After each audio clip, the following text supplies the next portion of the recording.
All right, great. Well, I just want to start out by thanking everyone for coming tonight and devoting your personal time to this public manner.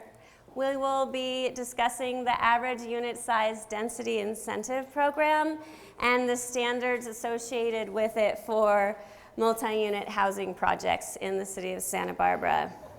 So this is the second workshop that we've held this year on these two topics, and we are going to be presenting to you some of the findings from our first workshop. But don't worry, if this is your first time, we'll also be going over some background. So before I get started, I just want to recognize anyone in the crowd. I didn't see, do we have any city council members here? Okay, yeah, I didn't see any. What about anyone from other boards and commissions, like the Planning Commission and the ABR and the HLC? All right, great. So for those of you that didn't raise your hand, those people are really the driving force behind the good design that we have here in Santa Barbara. So we also have city staff in the room, and at your table you should have 2 or 3 city staff members sitting with you. You can distinguish them because they'll have the city logo on their name tag versus the homes that you have on yours. And then to really kind of get a feel for the room, who was at our first meeting back in April? Please raise your hand. Okay, great. It's a pretty good amount. Who here has never done this before? Been to a city meeting, like talked about housing with planning on any level? Has everyone kind of been through this at one point or another? Okay, I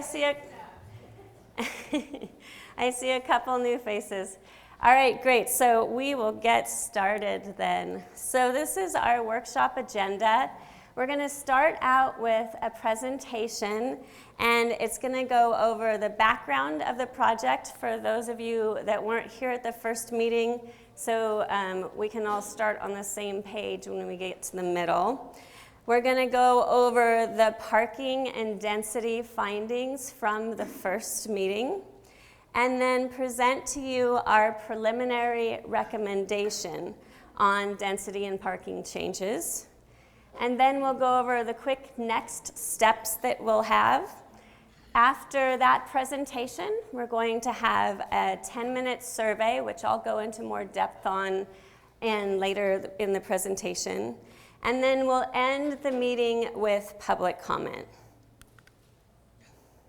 So the purpose of this meeting is really to present the findings from our last workshop and give to you our preliminary recommendations on changes to the program in regards to parking and density, and then to gather your responses to this recommendation that we'll share with our decision makers later on in the process. So to go over a little city background on our multi-unit housing program, this might be repetitious for some of you that were at our first meeting, but I had a high school teacher that said that repetition is the heart of education, so maybe we'll all learn something new tonight. So we really start out with the general plan. The state of California dictates that every community in California create a general plan.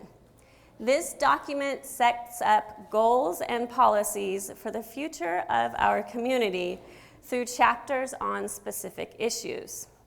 Our most recent general plan took 6 years to complete with an in-depth outreach process. The specific chapters that we'll be talking about today include housing, land use, and circulation. There are other sections of the general plan. It's a very large document that goes over a wide variety of issues, including historic resources, environmental resources, and safety, just to name a few. In our most current general plan, it was adopted in 2011 and includes a vision statement, which was really how the general plan started before everything else came together. And the vision statement is shown here on the screen, and it really speaks to allowing as much housing as possible in our community within our resources. And as part of that general plan, other parts of it laid out the concept of the housing program that we'll be going into more depth on tonight. So in the general plan, there are many other policies outside of the vision statement that we just saw that really speak to creating and building more housing in our community, including this one on the screen that facilitates more housing in the downtown area through smaller unit sizes. The multi-unit housing program was really meant and has been encouraging more rental housing to be built by allowing larger projects with more units if those units are smaller in size. This is a concept that we as planners call creating more density. In addition to creating the additional density with the smaller unit sizes, the program also looked at changing development standards. So it decreased the parking that is required for multi-unit projects, the setbacks, and also the open space requirements.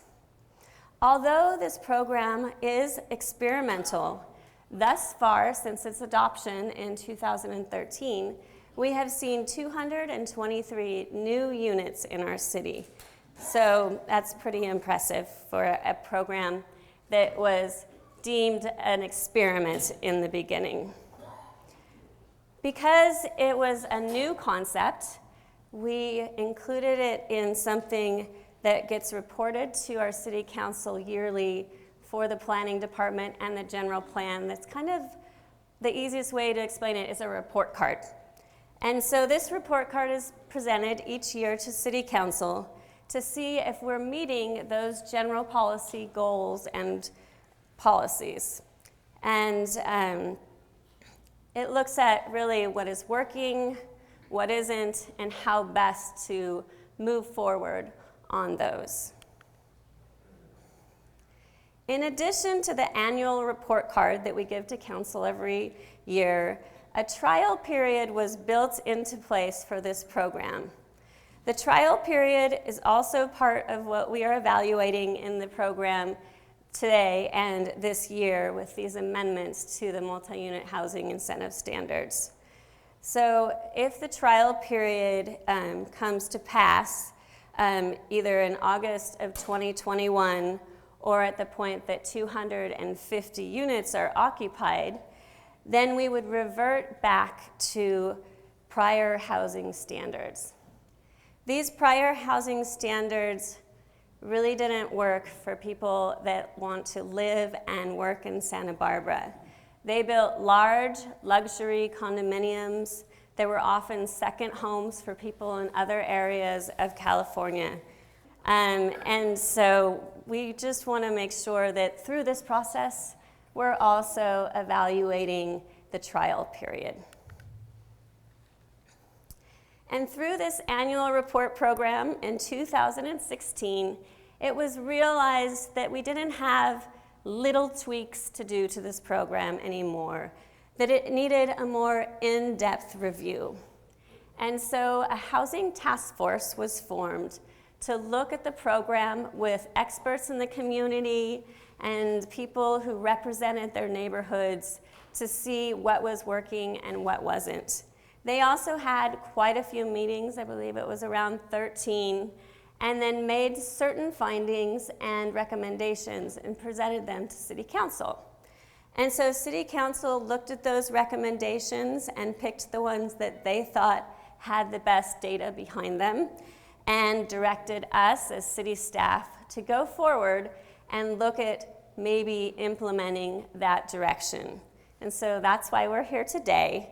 And so the City Council direction was to look at allowing additional housing and facilities in our downtown area, reviewing the density boundaries, and changing parking requirements In the downtown, looking at more flexibility for parking, and outside of the downtown, providing additional parking for further neighborhood protection. And now I would like to go over the maps from our last meeting that we held in April and show you what was created by the public and where density was proposed and where it was proposed to be pulled back. So this is our current density map for the AUD program. And if you look at the colors on the map, the light orange is a lower density of 15 to 27 dwelling units per acre. Its title is medium density. The high density is the darker orange, which is 28 to 36 dwelling units per acre. And then there's also a crosshatch across the map that you can see that could be on the dark orange or the lighter orange. And that's the priority housing overlay. And what that means is that if you build rental housing in that area, you can get the highest density possible, because that's really what the general plan looked at us being not meeting those rental housing needs. And so you'll see that the crosshatch is here. It goes up Haley, along Milpas, and then also at La Cumbre Plaza. And so then the State Street corridor is actually right here, and most of it does not have that priority housing overlay. So now I'm going to go through the tables, maps, and we did do some combination of tables. So if you were here before and it doesn't look exactly like your map, it was just easier if there wasn't any overlap to put some of them together. So if you have any additional questions about that, the maps are also printed in large scale in the back of the room, and I'd be happy to talk more about it after the meeting. So the way that we're going to denote the changes is they're going to be highlighted around the outline in yellow. So this area here, that, up here, anywhere you see those yellow boundaries. And another important thing to note is this black and white boundary with the yellow. So the black and white boundary is the central business district, which if I'm using the word downtown, that's normally what I'm going to be referring to.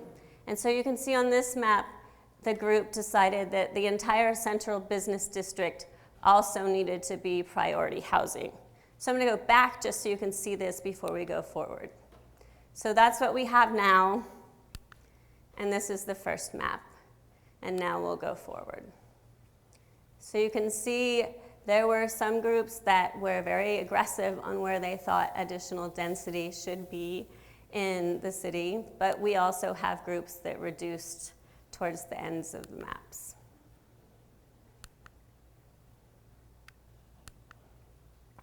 And so this is a combination of tables that recommended reducing density in areas, and so you'll see once again they're highlighted in yellow, this lime color here, along here, and then the Milpas corridor was talked about a lot as far as having more density than the working group at the last meeting thought was really appropriate. And so now I'll do a quick background on parking. And once again, this is going to be review for some of you, but I feel like it's important because there's a lot of new terms in parking, including I had to learn them at the beginning of the year when I started this project. So to start out, one change that the city could look at is adjusting parking in downtown. By providing parking adjustments, it will facilitate more housing. One of the ways to do this is called parking maximums, and that's when if you have a developer, you tell them they can only put a certain amount of parking in and they cannot go above that. Another option that's kind of an either or with that concept is making the developer pay a fee if they don't put a parking space in. So if they decide they don't want as many parking spaces as the code requires, they could pay this fee into a fund, and that fee can go to furthering transportation options in our downtown area. So the reasons for these are many. The biggest one in the downtown area is that land costs are very high. Buildings are very expensive in the downtown to build. It's estimated that for every parking space a developer puts in, it costs around $40,000. And these numbers are from some studies that we've commissioned in the planning department. Changing in parking will encourage more development in the downtown, so it's important. We really need it right now in the downtown specifically. I don't know who here read the Newshawk this week, but there was an article that finally stated how many employees are coming to the new Amazon building that used to be Saks. It said 300. That's a crazy amount of new people that don't have housing in our city. And if you look at the tech companies and how millennials are interacting, they're more multimodal, looking at walking, riding bikes and scooters, than needing to own a car. And in addition, the downtown buildings are really built parcel line to parcel line. So requiring them to somehow fit a parking space in that area is infeasible and would ruin the pedestrian environment that we've worked so hard to create along State Street. Also, we could look at management of parking. So right now, we protect downtown on-street parking and efficiently use supply if we make these changes. If the new housing units that are in higher density, bigger projects are no longer eligible to get those little placards and be able to park on the streets. That's one way that we could use parking management effectively. Another way would be to do further study of our parking garages and see if they are and which ones would work for residential parking in addition to the commercial parking that I'm sure we all use quite often. Another adjustment is to look at parking and its options outside of the central business district and the priority housing overlay, so outside of the downtown core, and see that we might need more parking than we originally lowered. So if you remember from my previous slide, in the development standards, we reduced them for these programs to 1 space per unit. But we might want to look at increasing those in the outside areas to 1.5 spaces for larger units of 700 square feet or more. The reasons to do this are that when you look at the periphery neighborhoods, they don't have as many transportation options. The bike lanes aren't all the way there, and there's also not employment centers there, so it's harder for people to be getting back and forth to work. So they might have more need of a car and need a parking spot in some way. So at our last workshop, we heard these changes based on that background. So out of all of the people that wrote down comments on parking, the most popular was definitely charging that developer an in lieu fee if they decide not to do a parking space or 2 or 3 or 4 for their development. That was definitely the most popular, instead of capping the parking through maximums. Also favored was the unbundling of parking, which is taking the parking so that the parking space is paid for separately than the rental unit. So this happens a lot already in larger cities like San Francisco, where if you don't need a car, why are you paying for this space as part of your rent? And so that was also favored.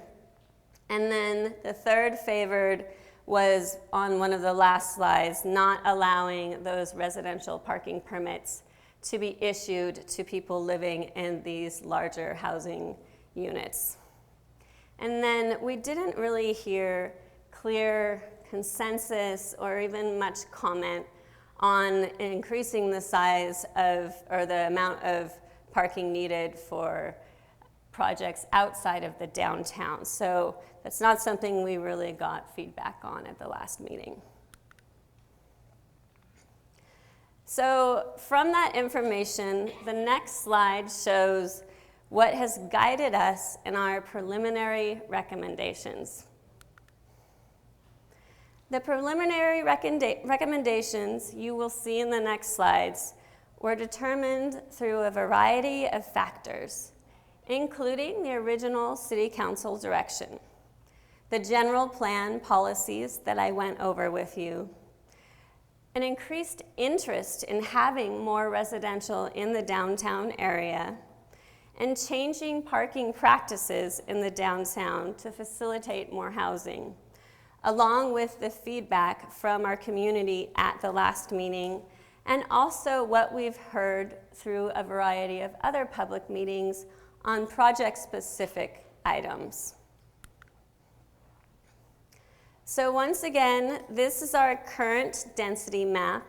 And if people want to get up and look at the maps after, this is the first one down the aisle. So that's what's in the code right now.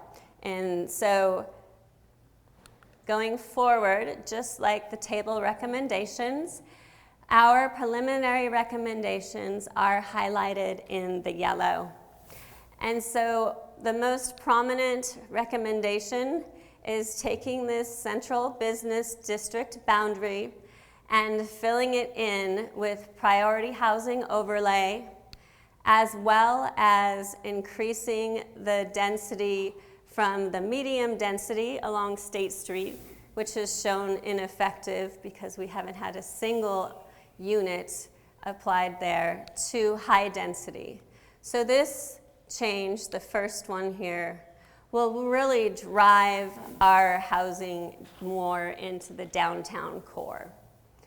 Our second recommendation is to continue the high priority up State Street, just on every parcel that touches State Street, not the entire block, and end it at Mission Street here. What that will do, because it's the priority housing, you can only do the rental, is it will help facilitate more rental housing along that urban core, which is also very close to our downtown and has easy transportation options to those downtown services. And then the final change that came about through all of those things that we looked at is the Milpas corridor here. So going back, you'll remember that the Milpas corridor had that high priority housing overlay, so you could get 63 units per acre there for rental housing. So we have pulled that back to be just high density, which takes it down to, in a perfect world, the most units you could get would be 36 dwelling units per acre. And that boundary here goes to Quarantina Street. So this is staff's preliminary recommendation on density.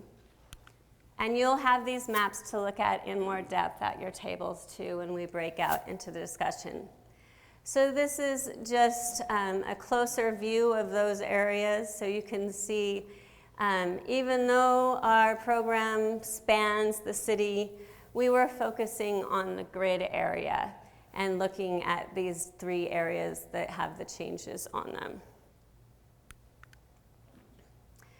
In addition, in regards to parking, the recommendation is to allow the in lieu fee and allow the unbundling. So remember, removing the cost of parking from the cost of a unit and having those separate.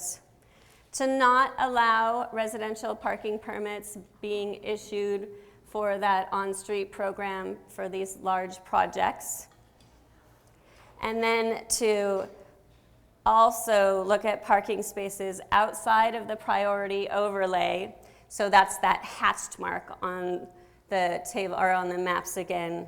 And that would be 1.5 spaces for units 750 feet or more. So that's our parking recommendation that we will be moving forward. So our next steps are to complete tonight's meeting by having you in your table groups with your staff facilitators fill out a survey, which we will then take all those results from and once again compile like this into a form that we can present to our Planning Commission, which we hope to be ready for in the fall. And then take those recommendations from the Planning Commission and present to City Council in winter or spring. And so this is by means still the earliest stage for you to be putting your public input into the process. We accept a variety of different comments through emails, through phone calls, through the public comment, which will happen tonight. At the Planning Commission meeting, there will also be that opportunity to write letters to the Planning Commissioners and also to speak at public comment. In addition, we have a pretty robust website that will be up on Monday. Right now, we have a page dedicated to our last workshop, in case you weren't there, and it has the presentation that we gave, a recording of the presentation, a picture of all the maps. So if you have friends or neighbors that miss any of these, they can go and piece it together and be able to give informed decisions as well. So now we'll go on to the surveys. So table facilitators, you can roll out your maps and get out your surveys now. So we're going to give you about 10 minutes to look at that density map that we gave you and also look at the parking changes that are proposed in the preliminary recommendation. And we have the table facilitators with you so they can answer specific questions that you may have in regards to these recommendations. So we'll give you about 10 minutes, and then we'll move on to public comment. But by no means do you have to finish your survey in 10 minutes. We just wanted to give you time to ask questions before we went to public comment. Thank you.